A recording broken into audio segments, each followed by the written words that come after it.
ముఖ్యమంత్రి చంద్రబాబు అధ్యక్షతన భేటీ అయిన మంత్రిమండలి కేవలం ఆయన సొంత సంస్థ హెరిటేజ్ కు లబ్ధి చేకూర్చడానికేనని వైసీపీ రాష్ట్ర అధికార ప్రతినిధి కారుమూరి వెంకటరెడ్డి మండిపడ్డారు. కూటమి ప్రభుత్వ తీరును ఎండగట్టారు. రాష్ట్ర భవిష్యత్తును నిర్ణయించే కేబినెట్ సమావేశానికి ఏకంగా 6 మంత్రులు హాజరు కాకపోవడం ఆశ్చర్యకరమన్నారు. ఉప ముఖ్యమంత్రి పవన్ కళ్యాణ్ కి కేబినెట్ మీటింగ్ కు వచ్చే తీరిక లేదని ఆక్షేపించారు. హైదరాబాద్ లో టిఫిన్ చేసి గన్నవరానికి ప్రత్యేక విమానంలో వచ్చి ఇక్కడ పనులు చూసుకుని స్నాక్స్ సమయానికి మళ్లీ హైదరాబాద్ వెళ్లిపోతున్నారని, ప్రజల సమస్యల కంటే షూటింగ్లు ప్రయాణాలే ఆయనకు ముఖ్యమని ఎద్దేవా చేశారు. హోంమంత్రి అనితతో సహా కీలక మంత్రులు లేకపోయినా కేవలం హెరిటేజ్ కోసమే కేబినెట్ సమావేశం నిర్వహించారని తేల్చి చెప్పారు. సహజంగా మనం కేబినెట్ మీటింగ్లు అంటే అప్పుడు ఉన్నటువంటి బర్నింగ్ ఇష్యూస్ ఏమున్నాయి, ఏదన్నా పెండింగ్ బిల్లులు గానీ, ప్రజలకు ఇవ్వాల్సినటువంటి పథకాలకు సంబంధించి కావచ్చు, లేదంటే కొత్తగా ఏదన్నా పాలసీలకు సంబంధించి కావచ్చు, ఇలాంటివన్నీ తీసుకోవడం జరుగుతూ ఉంటుంది. కేబినెట్ మీటింగ్ అంటే వాటికి అప్రూవల్, వాటికి సంబంధించినటువంటి నిర్ణయాలు తీసుకుంటారు. మరి 4 సార్లు ముఖ్యమంత్రి, ఇంకా రేపు 2 సంవత్సరాలు పోతే 50 సంవత్సరాల రాజకీయ అనుభవం, నేను అంత సీనియర్ రాజకీయ నాయకుడు లేడని చెప్తా ఉంటాడు చంద్రబాబు నాయుడు గారు. మరి ఆయన అధ్యక్షతన నిన్న ఒక కేబినెట్ సమావేశం జరిగింది. ఆ కేబినెట్ సమావేశానికి కీలకమైనటువంటి 6 మంత్రులు డుమ్మా కొట్టడం. సహజంగా కేబినెట్ మీటింగ్కి ఎవరన్నా ఒకళ్ళో ఇద్దరు ఏదన్నా అనారోగ్య సమస్యలో ఏదన్నా, లేదంటే విదేశీ పర్యటనలో ఎక్కడన్నా ఉంటే సహజంగా ఒకళ్ళో ఇద్దరు డుమ్మా కొట్టడం జరుగుతుంది. అది రాలేనటువంటి కారణాలతో. ఎందుకంటే మనం ఆంధ్రప్రదేశ్ రాష్ట్రానికి కేబినెట్ సమావేశం ఆంధ్రప్రదేశ్ రాష్ట్రంలో నిర్వహిస్తా ఉన్నారు. మరి ఆంధ్రప్రదేశ్ రాష్ట్ర ఉప ముఖ్యమంత్రి ఏమో మాదాపూర్లో ఉన్నాడు. నిన్న తెలంగాణలోని మాదాపూర్లో ఉండి ఇక్కడ కేబినెట్ మీటింగ్కి రాలా. నార్మల్గా పవన్ కళ్యాణ్ షెడ్యూల్ ఎలా ఉంటుంది, పొద్దున్నే మాదాపూర్లో బ్రేక్ఫాస్ట్ చేసి బయలుదేరతాడు. ఏదైతే ఆన్ రోడ్డు, ఏదైతే బేగంపేట విమానాశ్రయానికి అక్కడ ప్రత్యేక విమానం రెడీగా ఉంటుంది. బేగంపేట నుంచి గన్నవరం ఆ విమానంలో దిగుతాడు. మళ్ళీ అక్కడ ప్రత్యేక హెలికాప్టర్ రెడీగా ఉంటుంది. మధ్యాహ్నం ఆయన ఇక్కడ ఏదైనా మీటింగులు చూసుకొని, లేదా 4 పార్టీ కార్యక్రమాలు ఏదో చూసుకొని మళ్ళీ ఇక్కడ నుంచి సేమ్ మళ్ళీ మధ్యాహ్నం ఇక్కడ లంచ్ చేసి సాయంత్రం స్నాక్స్ టయానికి మాదాపూర్ వెళ్ళిపోతాడు. సహజంగా అతను షెడ్యూల్ ఎలా ఉంటుంది అంటే అంత తీరిక కూడా లేదా నిన్న. అంటే కేబినెట్ సమావేశానికి అట్ట వచ్చి వెళ్ళేంత టైం కూడా లేదా మన రాష్ట్ర ఉప ముఖ్యమంత్రి గారికి అని అడుగుతా ఉన్నాం. మరి కేబినెట్ సమావేశానికి ఆయనతో పాటు ఏదైతే వంగలపూడి అనిత గారు, హోంమంత్రి గారు, జగన్ గారిని మాత్రం ఎక్కడ ఎప్పుడు పడితే అప్పుడు ఎలా పడితే అలా తిట్టమంటే ఎక్కడున్నా పరిగెత్తుకుని వచ్చేస్తారు. స్పెషల్ ఫ్లైట్ ఎక్కువ, లేకపోతే స్పెషల్ హెలికాప్టర్ వేసుకున్నాం, లేకపోతే మామూలు వేసుకున్నాం, లేకపోతే కార్లోనో టక్కన వస్తారు. మరి కేబినెట్ మీటింగ్కి ఆమెకు టైం లేదు. అదేవిధంగా చూస్తే టీజీ భరత్ అంటే మీకు తెలుసు పరిశ్రమల శాఖ మంత్రి, కీలకమైనటువంటి శాఖ. అదేవిధంగా నాదెండ్ల మనోహరం.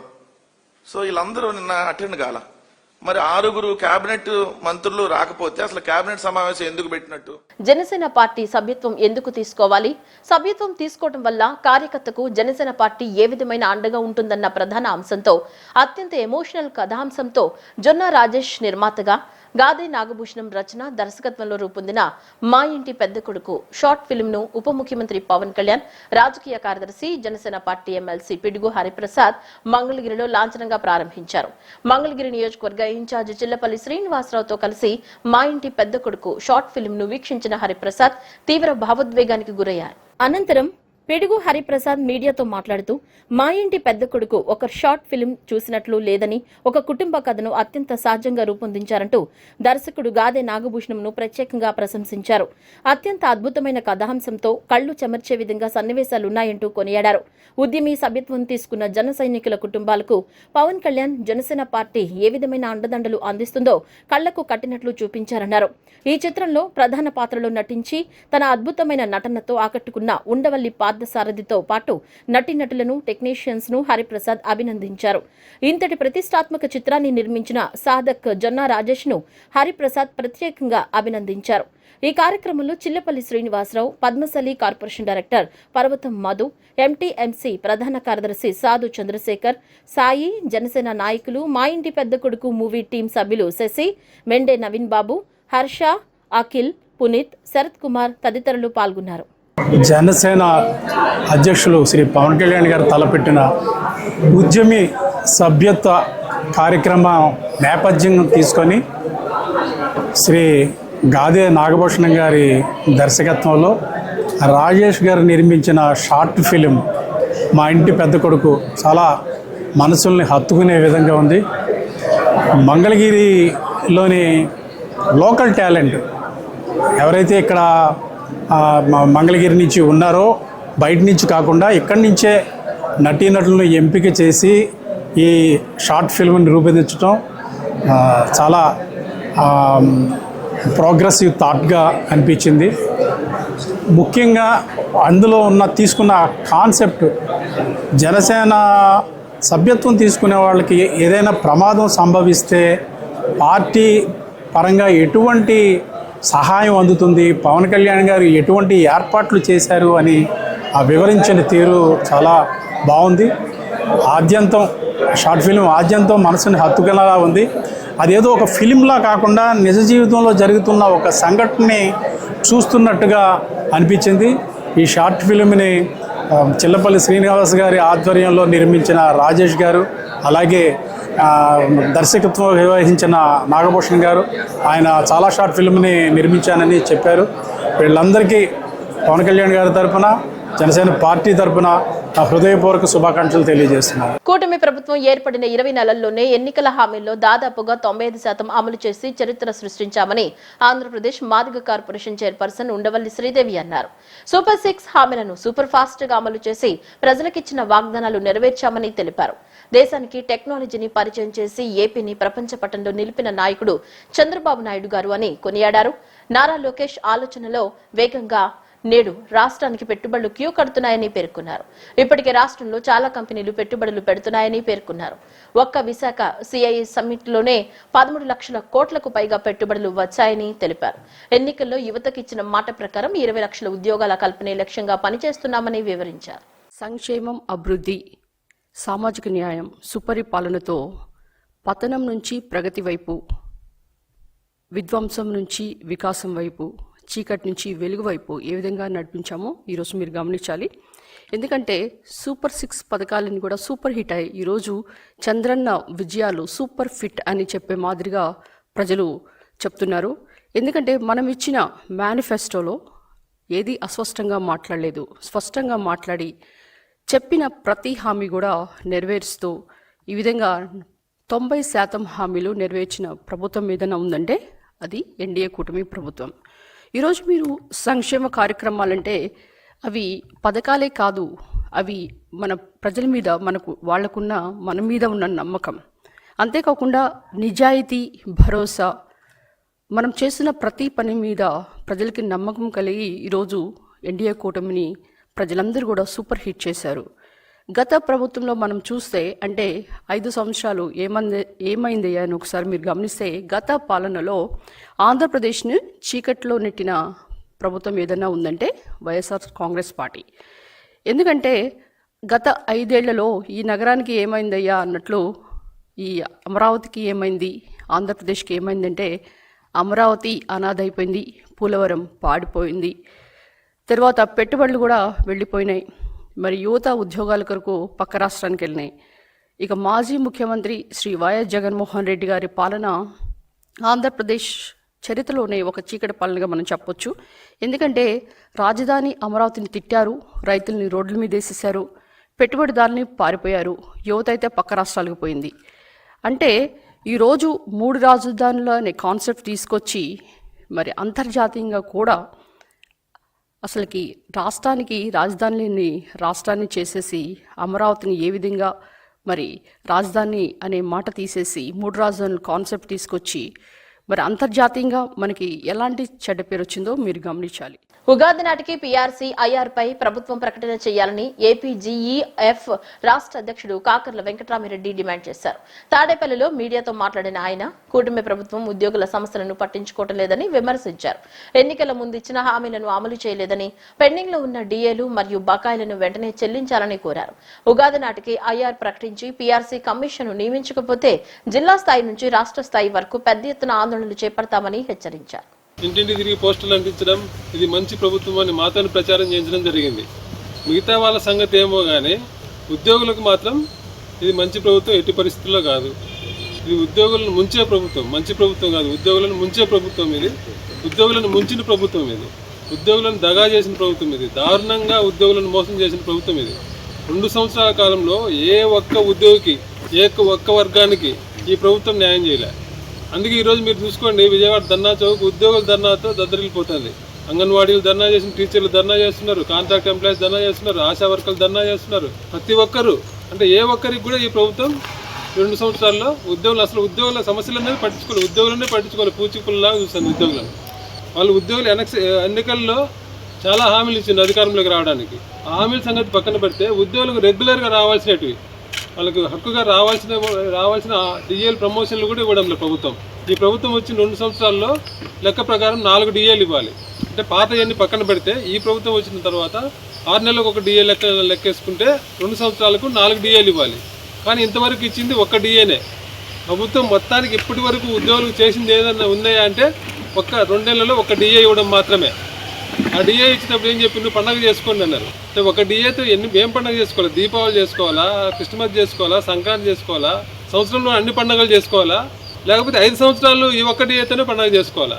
అది కూడా అర్థం కావట్లేదు. పీఆర్సీ ఇవ్వాలంటే పీఆర్సీ కమిషన్ రిపోర్ట్ ఇవ్వడానికి కనీసం 1 సంవత్సరం తీసుకుంటారు. అది కూడా ప్రభుత్వానికి ఇష్టమైతేనే. మళ్ళీ లేదంటే ప్రభుత్వం వాళ్ళతో ఎక్స్టెండ్ చేయించి మళ్ళీ ఎన్ని రోజులైనా తీసుకుంటారు. ఒకవేళ వాళ్ళు సంవత్సరానికి రిపోర్ట్ ఇచ్చినా మళ్ళీ దాన్ని ఉద్యోగ సంఘాలకు ఇచ్చి ఎగ్జామిన్ చేసి, అధికారులు ఎగ్జామిన్ చేసి, మళ్ళీ ఉద్యోగులతో చర్చించి దాన్ని ఇంప్లిమెంట్ చేయడానికి మళ్ళీ 1 సంవత్సరం పడుతుంది. అంటే ఈరోజు పీఆర్సీ కమిషన్ అపాయింట్ చేసినా కూడా ప్రభుత్వం పీఆర్సీని ఇంప్లిమెంట్ చేయాలంటే 2 సంవత్సరాలు పడుతుంది. అలాంటిది ఇంకా ఇప్పటికీ పీఆర్సీ కమిషన్ అపాయింట్ చేయకపోతే పీఆర్సీ ఎప్పుడు ఇస్తారు? అసలు పీఆర్సీ ఇచ్చే ఉద్దేశం ఉందే ప్రభుత్వానికి? అది కూడా 2029 ఎలక్షన్ ముందు ఎలక్షన్ డ్రామాలో భాగంగా మాకేమన్నా దాన్ని ఒక డ్రామాగా నడుపుతారు అర్థం కావాలి.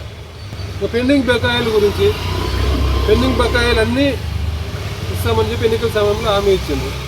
ప్రభుత్వం వచ్చిన తర్వాత ఒక శ్వేతపత్రం ఇచ్చింది. ఆ శ్వేతపత్రంలోనే ఉద్యోగులకు ఇవ్వాల్సిన పెండింగ్ బకాయిలు 22,940 కోట్లు ఉన్నాయని చెప్పి వాళ్ళే చెప్పింది. ఇంతవరకు ఆ 22,000 కోట్ల బకాయిలు ఏమన్నా తీర్చిందా? ఆ 22,000 కోట్ల బకాయిలు ఈ రోజుకి ఎన్ని అయినాయి? ఈ రోజు 35 నుంచి 40,000 కోట్లు అయినాయి. ఉద్యోగులందరికీ కూడా విజ్ఞప్తి చేస్తున్నా, మనం ఇలాగే ఉంటే మరింత అనగదొక్కపడతాం, మరింత అన్యాయానికి గురవుతాం తప్ప మనకు మంచి జరగదు. మనం రోడ్డు మీదకి వచ్చి పోరాటం చేసి ప్రభుత్వం మెడలు వంచకపోతే మనం మరింత నష్టపోతాం. కాబట్టి పోరాటానికి సిద్ధంగా ఉండాలని చెప్పి ఉద్యోగులందరికీ మీ ద్వారా విజ్ఞప్తి చేస్తున్నా. ప్రభుత్వానికి చివరి అవకాశంగా ఉగాదికి ప్రభుత్వం ఉద్యోగులకు ఏదైతే చెప్పిందో అవన్నీ ఉగాదికి, కనీసం ఉగాది నాటికి ఐఆర్ ప్రకటించకపోతే ఉగాది తర్వాత జిల్లా వ్యాప్తంగా జిల్లా స్థాయిలో నిరసన కార్యక్రమాలు తెలియజేస్తాం. ముందుగా అనంతపురం నుంచి మొదలుకొని అన్ని జిల్లాలు కలిపి జిల్లా స్థాయిలో కార్యక్రమాలు, జిల్లా స్థాయి నిరసనలు తెలిపి అప్పటికి కూడా ప్రభుత్వం స్పందించకపోతే రాష్ట్ర స్థాయిలో విజయవాడలో మహాధర్నా ఏర్పాటు చేసి ప్రభుత్వం దిగి వచ్చేదాకా పోరాటం మొదలు పెడతాం. పోరాడాల్సిన సమయం వచ్చింది, పోరాటం మొదలు పెడుతున్నామని చెప్పడానికి మేము ఈ సమావేశం ఏర్పాటు చేసినాం. రాష్ట్రంలో రైతుల సమస్యలను పట్టించుకుని చివిటి ప్రభుత్వం నడుస్తోందని వైసీపీ రాష్ట్ర అధికార ప్రతినిధి మాజీ ఎమ్మెల్యే కైలే అనిల్ కుమార్ మండిపడ్డారు. పెట్టుబడి సాయం నుంచి ఉచిత పంటల బీమా వరకు ప్రతి అంశంలోనూ రైతులను చంద్రబాబు ప్రభుత్వం మోసం చేస్తోందని ఆయన ఆక్షేపించారు. ఎన్నికల ముందు ప్రతి రైతుకు కేంద్రం ఇచ్చేది కాకుండా ఏటా 20,000 చొప్పున పెట్టుబడి సాయం చేస్తామని హామీ ఇచ్చిన చంద్రబాబు అధికారంలోకి వచ్చాక మాట నిలబెట్టుకోలేదని గుర్తు చేశారు. ఇప్పుడు ఈ ప్రభుత్వం ప్రతి రైతుకు 30,000 బాకీ పడిందని చెప్పారు. అన్నింటా దగా పడిన రైతులకు టీడీపీ కూటమి ప్రభుత్వం ఒక శాపంలా మారిందని తేల్చి చెప్పారు.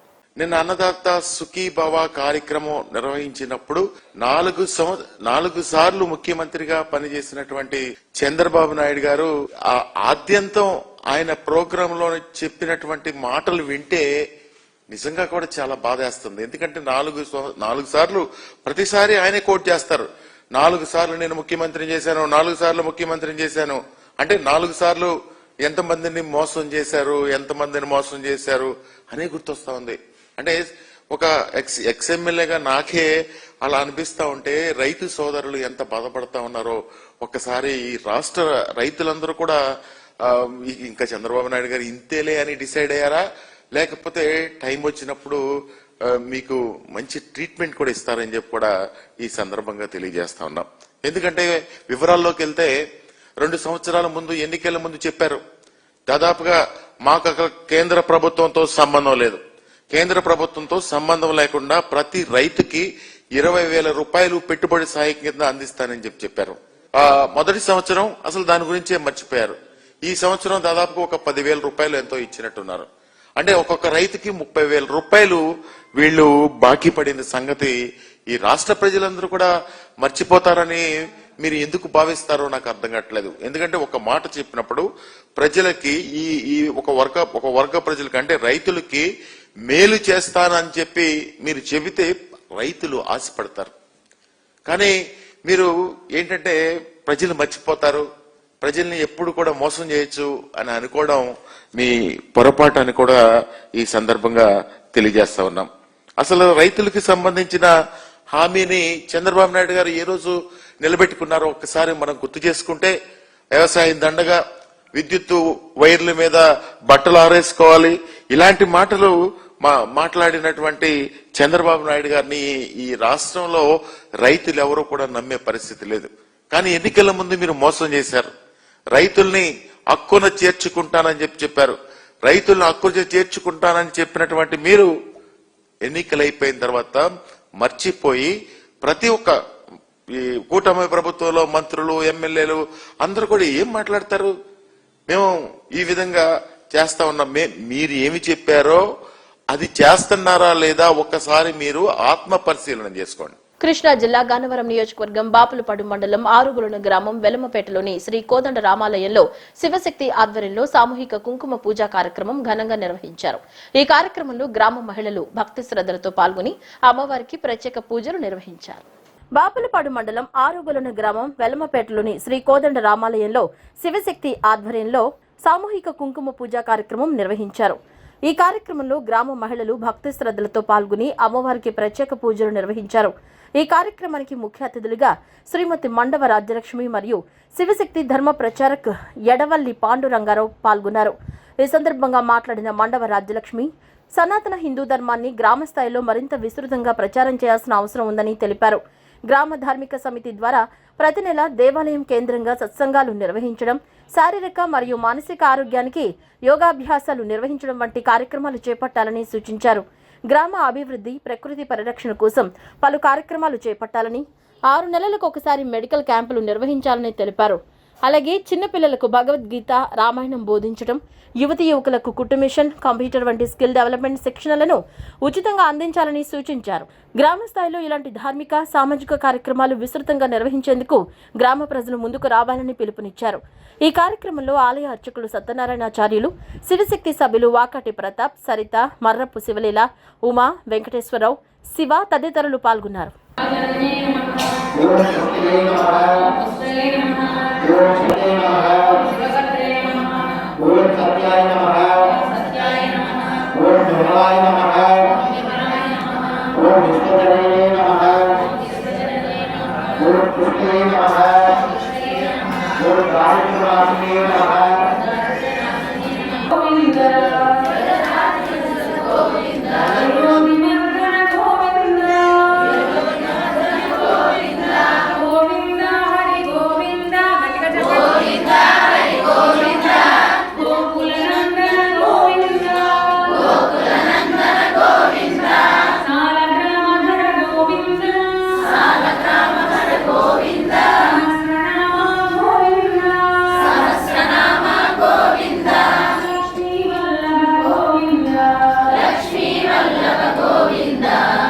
బులెటిన్ ముగించే ముందు హెడ్లైన్స్ మరోసారి.